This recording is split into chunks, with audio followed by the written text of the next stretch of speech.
বন্ধুরা, খুব বৃষ্টি পড়ছে।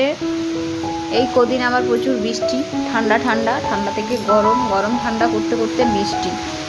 শরীর তো খুব খারাপ, তাও যতটুকু পারছি কাজ করছি আর ভয়েসটা দিচ্ছি। এখন প্রচুর বৃষ্টি, মানে সে বর্ষাকালে যেরকম বৃষ্টি হয় ঠিক সেরকম পরিমাণে বৃষ্টি হচ্ছে। তো ভাবলাম যাই হোক, ব্লগটা যতই হোক, ছোট হোক, যাই হোক, তোমাদের সাথে শেয়ার করি।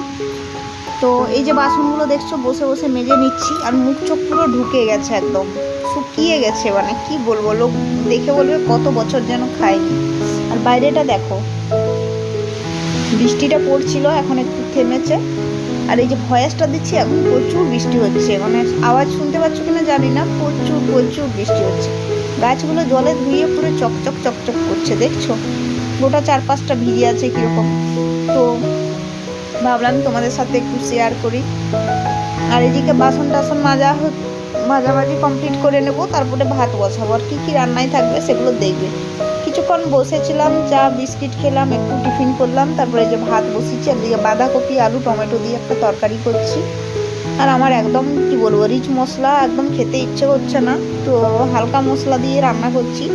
তো বাঁধাকপি আলু টমেটো দিয়ে একটা তরকারি হচ্ছে। আর করব বলতে শাকের মানে শাক ভাজা করব। লাল শাক নিয়ে এসছে, লাল শাক ভাজা। চোখটা দেখে বুঝতেই পারছো চোখ মুখের অবস্থা, মানে একদম খুব বাজে অবস্থা। শরীর একদম শুকিয়ে গেছে মনে হচ্ছে, জানি না কীরকম যে লাগছে শরীরটা। প্রচুর প্রেশার ফল করেছে গো, প্রচুর প্রেশার ফল করে গেছে। তো যাই হোক, তারপরে যে শাকটা কেটে নিয়েছি, ধুয়ে নিয়েছি, এটা একটু ভাজবো, শাকের ভাজা করব।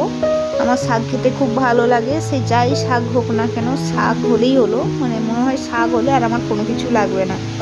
তো শাকের ভাজা দিয়ে ভাত খেতে আমার খুব ভালো লাগে। তো শাক ভাজা করছি, এদিকে টমেটো করছি। তো চলো আজকের মতো ব্লগটা এখানেই রাখলাম। টমেটোটা সেদ্ধ করব মাখা মাখা।